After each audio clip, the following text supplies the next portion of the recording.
দারোগা বাবু, কথা দিয়েছিলাম দেখা করতে আসবো, দেখা করে গেলাম। এত পুলিশ, এত বন্দুক, কিন্তু আমাকে আটকাতে পারলেন না। দয়া, এই দয়া যদি সবাইকে করতে লাগি তাহলে তো আমার জমিদারি চলবে না রে। সর্দার, পাকা খবর আছে, জমিদার আজকে এ পথই টাকা নিয়ে ফিরবে। তোদের কাছে খবর একদম ঠিকঠাক আছে তো? রঘু রঘু রঘু, চারিদিকে শুধু রঘু আর রঘু। কথা দাও রঘু, সারা জীবন তুমি আমার পাশে এইভাবেই থাকবে।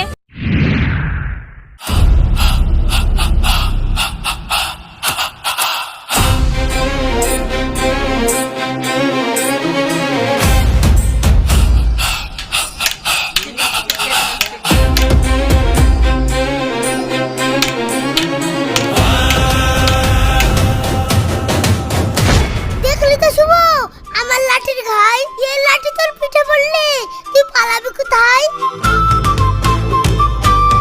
ঠিক আছে, প্রথমবার না হয় তুই জিতলি, এবার দেখি কার গায়ে জোর বেশি। লে শুরু কর আবার।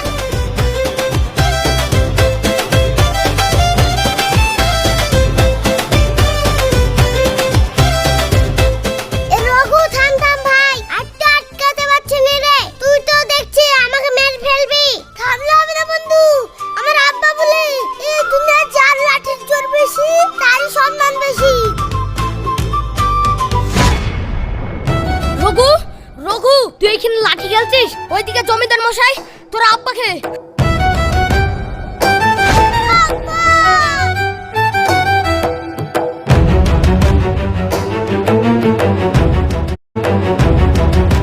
এরকম করবেন না জমিদার বাবু।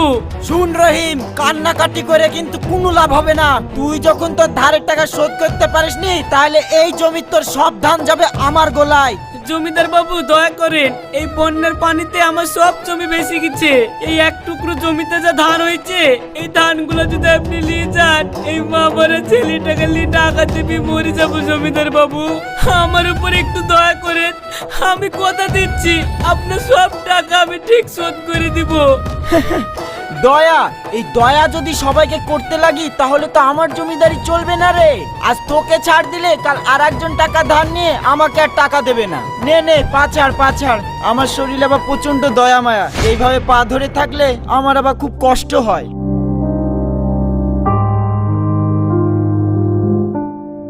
আপনি মানুষ না জমিদার বাবু, আপনি একটা শয়তান। গরিবের মুখে খাবার কেড়ে নিতে আপনার বিবেকে বাঁধে না? এই জমির ধানে আমার ছেলের হক আছে। এই জমির ধান আপনাকে এক মুঠো নিয়ে যেতে দেব না। তাতে যদি আমার মরণ হয় তো হোক। এই তোরা শুনেছিস? দেখ, সামান্য একজন প্রজা, সে কিনা আমার মুখের উপর কথা বলছে। এই, আমি একটু পেছন দিকে ঘুরছি, আমার পেছনে ওকে দু এক ঘা মারতো। আমার সামনে আবার কাউকে মারতে দেখলে আমার খুব কষ্ট হয়, কারণ সাপ যখন একবার ফনা তুলেছে, ওর ফনাটা তো ভাঙতে হবে। না হলে আজকে ও আমার মুখের উপর কথা বলেছে, কালকে গোটা গ্রাম আমার মাথায় উঠে নাচবে। সেটা তো আমি হতে দিতে পারবো না। আমাকে মারেন, মারতে মারতে মেরে ফেলেন, তাও আমি বলবো আপনি একটা শয়তান। আপনার মতো জমিদারের মুখে থু। জমিদার হয় প্রজাদের মা বাবা, প্রজাদের সুখে দুঃখে পাশে থাকবে, কিন্তু আপনি হলেন অত্যাচারী, প্রজাদের রক্ত চুষে খাওয়া জমিদার। এরকম জমিদার থাকার চেয়ে না থাকা অনেক ভালো হচ্ছে। যত ভাবছি মাথা গরম করব না, তত কাল সাপটা মাথায় উঠছে। এই দত্ত, ওকে ওর মুখটা বন্ধ করে দে, আর এক্ষুনি ওকে এই বট গাছে ঝুলিয়ে দে। পুরো গ্রামের লোক দেখুক জমিদারের মুখের উপর কথা বলার শাস্তি কি হতে পারে। আজকে ওর যা হাল করব, এরপর কোনো গ্রামের লোকের সাহস হবে না এই জমিদারের মুখের উপর কথা বলার। নে, টাঙা ওকে বট গাছে। জমিদার মশাই, মনে রাখবেন, এই পাপের সাম্রাজ্য আর বেশি দিন থাকবে না। ঠিক এমন কেউ আসবে যে আপনার পাপের সাম্রাজ্য ধ্বংস করে দেবে।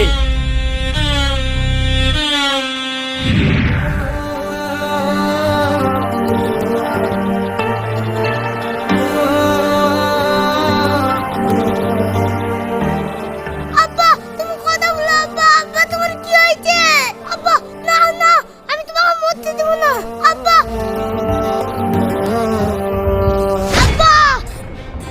তুই আমি কথা দিচ্ছি, এই সামান্য করে টাকার লাগি তোমাকে যখন এইভাবে প্রাণ দিতে হলো, আমি প্রতিজ্ঞা করছি আজ থেকে আমি কোনো গরিবের চোখ থেকে পানি পড়তে দেব না। আজ থেকে আমি রঘু না, আমি হচ্ছি রঘু। ডাকাতা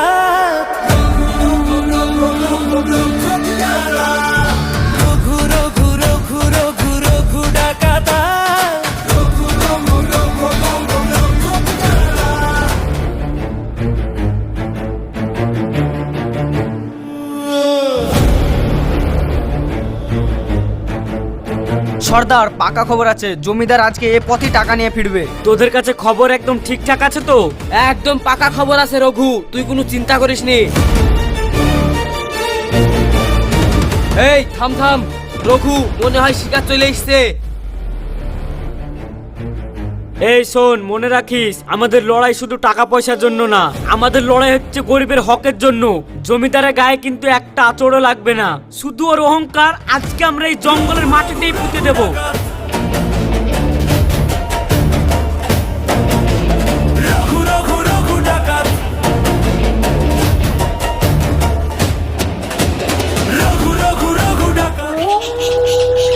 জমিদার মশাই, আপনাকে ওই সোজা রাস্তা ছেড়ে এই জঙ্গলের রাস্তা দিয়ে আসতে হলো।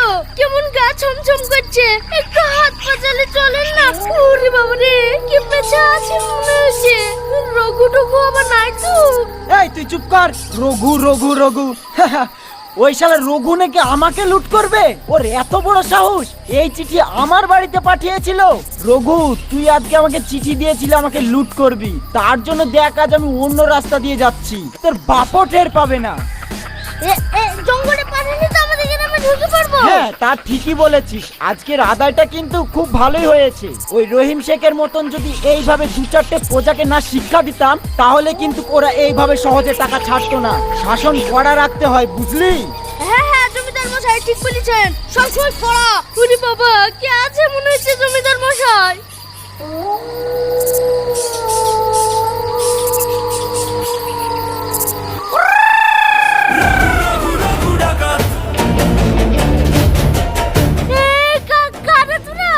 আমরা তোদের বাপ, পাপীদের শাস্তি দেয় আমাদের কাজ। দে, তোদের কাছে যা যা আছে সব চুপচাপ বের করে দে। জানিস আমি কে? এ অঞ্চলের জমিদার আমি। আমার সাথে লাগতে এসছিস?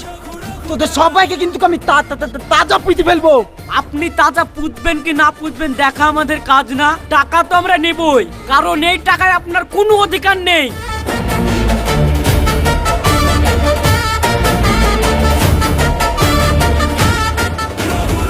এই যে শালারা পালাচ্ছে রঘু। এ তো সবে শুরু, শুভ সবে শুরু। শোন, সকাল হওয়ার আগে কিন্তু প্রত্যেকটা গরিব মানুষের বাড়ির সামনে এই টাকাগুলো রেখে আসতে হবে।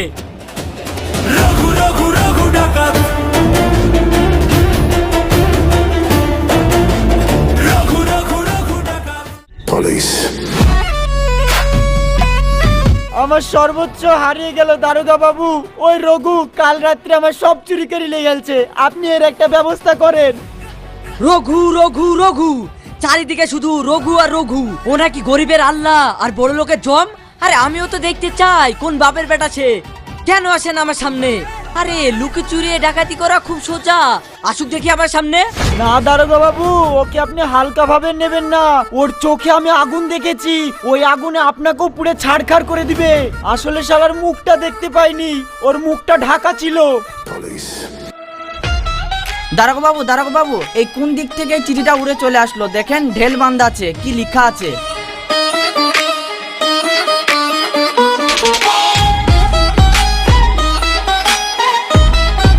দারোগা বাবু, শুনলাম নাকি আপনি আমার অপেক্ষায় দিনরাত এক করেছেন। কাল ঠিক দুপুরবেলায় আপনার সঙ্গে আমার থানাতে দেখা হবে, আপনি তৈরি থাকবেন।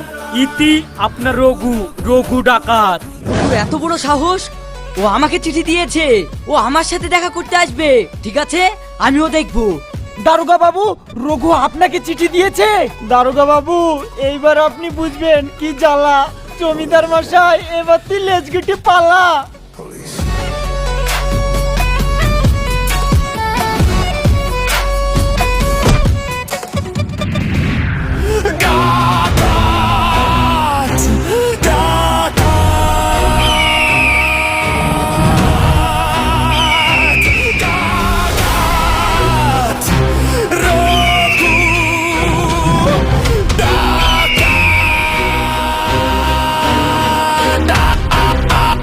এই শুভ, ভালো করে দেখতো এই জমিদারের বাড়ির পেছনের রাস্তাটা কোন দিকে। সে ঠিক আছে রঘু, তুই যে দারোগা বাবুকে চিঠি দিলি দেখা করতে যাবি, শুধু এই দারোগাকে সাইস্তা করলে হবে না, ওই জমিদারকে আবার সাইস্তা করতে হবে। বড্ড বার বেড়েছে ও। শোন শুভ, এত অধৈর্য হোস না। সময়ের আগে বা পরে কোনো কাজই ভালো ফল দেয় না। জমিদারের পাপের ঘোড়া পূর্ণ হোক, ভাঙতে বেশি সময় লাগবে না, তুই আগে ভালো করে ম্যাপটায় চোখ বুলা।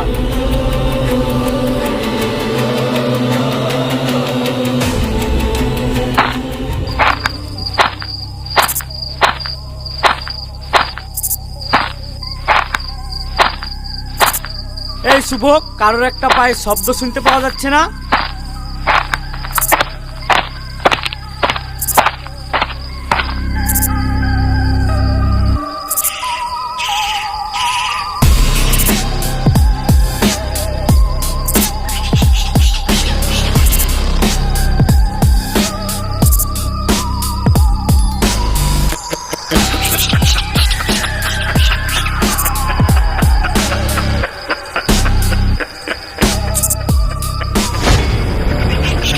এই কে তুমি? না না, ভয় পেও না, আমি নিরীহ মানুষদের আর মহিলাদের কোনো ক্ষতি করি না, আমি মেয়েদের সম্মান করি। তুমি নির্ভয়ে বলতে পারো, এত রাত্রিরে তুমি এই জঙ্গলে কোথায় যাচ্ছ? তোমার জন্য কিন্তু এই জায়গাটা একদম নিরাপদ না, তুমি বাড়ি ফিরে যাও।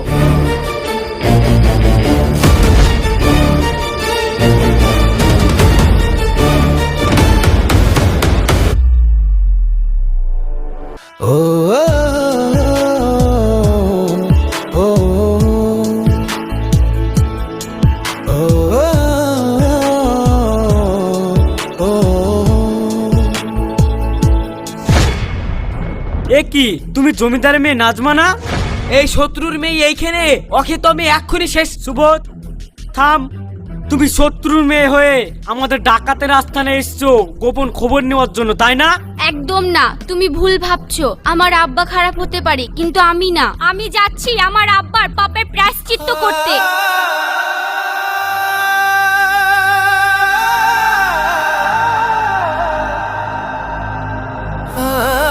এই যে আমি আমার আব্বার সিন্দুক থেকে এই টাকাগুলো নিয়ে এসেছি। পাশের গ্রামের করিম চাচার মেয়ের বিয়ে হচ্ছে না টাকার জন্য, তাকে এই টাকা দিয়ে আমি সাহায্য করে আমার আব্বার পাপের ঘোড়া একটু হলেও হালকা করতে চাই।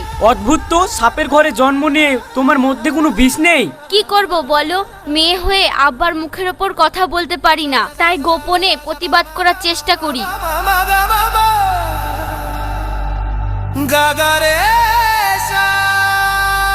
তোমার পথ আর আমার পথ হয়তো আলাদা নাজমা, কিন্তু আমাদের দুজনের লক্ষ্য একটা, গরিবের মুখে হাসি ফোটানো। আজ থেকে তুমি আর একা না, মানে? আজ থেকে তুমি আমার কাজের সাথী। তুমি তোমার মতো চেষ্টা করবে আর আমি আমার মতো। তুমি যদি চাও আমরা এক হয়ে কাজ করতে পারি। ঠিক আছে, তাহলে রঘু তুমি এক কাজ করো, এই টাকাটা না ওই করিম চাচার কাছে পৌঁছে দিও। ঠিক আছে, তুমি সাবধানে বাড়ি যাও, আমার লোক তোমাকে পৌঁছে দেবে। না, আমি একা যেতে পারবো। এখন আমি আসি। সাবধানে যাও।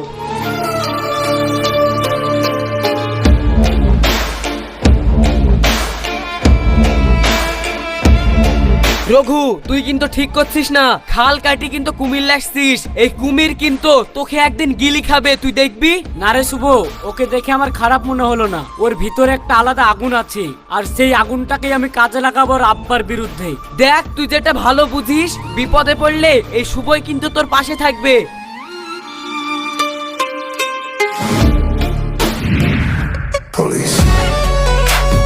কখন আসবি তুই? দারোগা বাবু, 12টা তো বেজে গেল, মনে হয় আপনারও 12টা বাজার সময় হয়ে গেছে।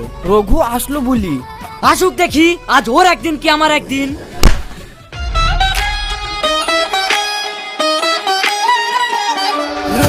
আজকে দারোগা বাবু একটু ভিতরে আসবো? আসলে আপনার লগে একটা দরকার ছিল, জমিদারের হুকুম তো। ঠিক আছে, আয়। আগে দারোগা বাবু ভালো আছেন? শোন, অত পিরিত করার সময় আমার নাই। কি বলছিস তাড়াতাড়ি বল, আর না হলে এখান থেকে বেরিয়ে যা। আগে দারোগা বাবু, ওই জমিদার আপনার জন্য জমিদার মশাইয়ের কাছে টাটকা লেবু পাঠাইছে, আপনারে খেতে কইছে। আর আপনার এই চিঠিটা জমিদার বাবু আমারে দিতে কইছে। ঠিক আছে ঠিক আছে, জমিদার মশাই যখন পাঠিয়েছে চিঠিটা আমাকে দে, আর লেবুটা ওই টেবিলে রেখে তুই এখান থেকে বিদায় হো। আগে দারোগা বাবু, তাহলে এখন আমি আসি, আপনার লগে আমার পরে দেখা হইব।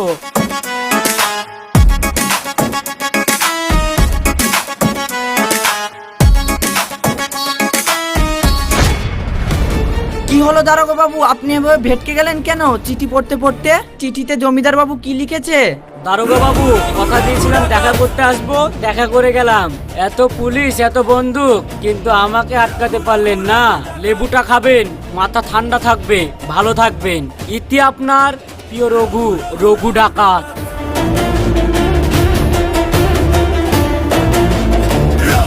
যা দারোগা বাবু, ওই লেবুওয়ালা ওই রঘু ছিল। আপনার চোখে পেদিদি রঘু উদা হয়ে গেল, আপনি কিছু করতে পারলেন না। ছি ছি ছি ছি। রঘু, তোকে তো আমি এত সহজে ছাড়বো না। আজকে হয়তো তোর দিন, তবে আমার দিনও আসবে। তুই শুধু অপেক্ষা কর।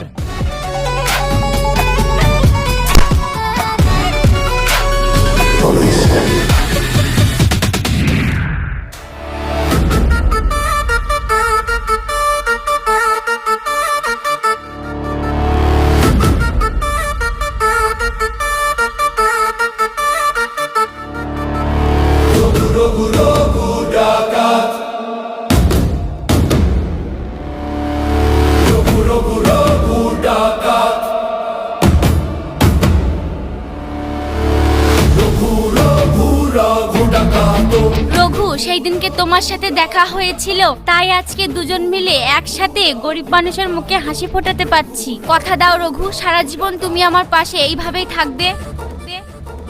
তুমি যদি চাও নাজমা, আমি সারা জীবন তোমার পাশে থাকবো এইভাবেই।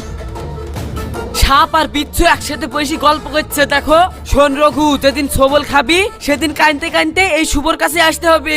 ওরে বাবারে, মশা কত! এখানে মশাই কামড়ি খাচ্ছে আর ওরা এখানে প্রেম করছে। ও হ্যাঁ রঘু, যেটা বলতে এত রাতে তোমার কাছে এসেছি। শোনো, কালকে কিন্তু 12টার আগে তুমি পৌঁছে যাবা। আব্বা ওই পূব গ্রামের প্রত্যেকের কাছে খাজনা আদায় করে সিন্ধুকে টাকা নিয়ে এসে রাখবে, আর সেই টাকা তোমাকে যেভাবেই হোক বের করে তাদের কাছে পৌঁছে দিতে হবে। তুমি আব্বার কাছে চিঠি পাঠিয়ে দাও। তুমি তো আবার চিঠি না দিয়ে ডাকাতি করবে না। তুমি আব্বার কাছে চিঠিটা পাঠিয়ে দাও, ঠিক পৌঁছে যাবা। আর যতক্ষণ না আমি ছাদের উপর থেকে মোমবাতি ইশারা করব, তোমরা এগোবে না। কোন দিকে যেতে হবে আমি তোমাদেরকে বলে দেব। পাহারা যেই দিকে থাকবে আমি তোমাদেরকে সব সময় তার বিপরীত দিকে ইশারা করব, আর সব সময় তোমরা ছাদের উপর লক্ষ্য রাখবে। ঠিক আছে নাজমা, অনেক রাত হয়ে গেছে, তুমি চলে যাও। না হলে তোমার আব্বা যদি ধরে ফেলে তাহলে খুব সমস্যা হয়ে যাবে। ঠিক আছে রঘু, আমি আসছি, কালকে আবার দেখা হচ্ছে। ততক্ষণ সাবধানে থেকো। ঠিক আছে, তুমিও সাবধানে থেকো।